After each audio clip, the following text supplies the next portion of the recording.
mental growth, the project is a great platform to understand the scale and the development, the free development of emotions and movement in space, the connection between science and art, design and architecture. What we see here is a junction of an architectural expression which is expressed through a sculpture in space that we discover in inner space, which for me represent the future or the cave of the futuristic people. The second part of the installation is an interactive installation that reads the movement of the body in space and creates and evolves forms in a non-controlled fashion that permits us to create with our body, with our emotions, and not with our intellect, which is without control. The less control we have, the more the creation is free.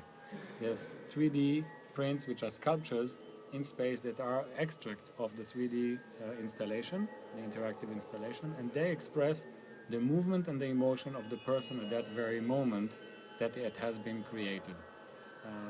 The last part of the installation, which is very important, is the inner space where the interactive is and the sculpture are situated. It has a sensation that the walls are starting to move and there aren't any corners. And extracting the corners from a space where people are in are taking away, it's like pulling the carpet under our feet and taking away our perception of domestic space and putting us in a new space where we can imagine where we are and give it its own characteristic. What is important for me is not what you see here or how you experience, but how you experience it and what it makes you feel. When you come home after you've been here and you ask yourself why my floor is not so soft, why the sound is not so comfortable, why I have corners instead of having an experimental space, this is where it is important. The world is about people, not about objects, and this interactive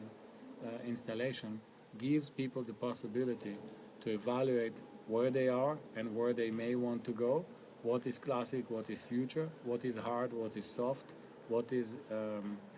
interesting for them or what is not. And I think it's altogether it's a beautiful opportunity that the foundation, the Bizatza Foundation, has given me and itself to create something contemporary within a classic setup.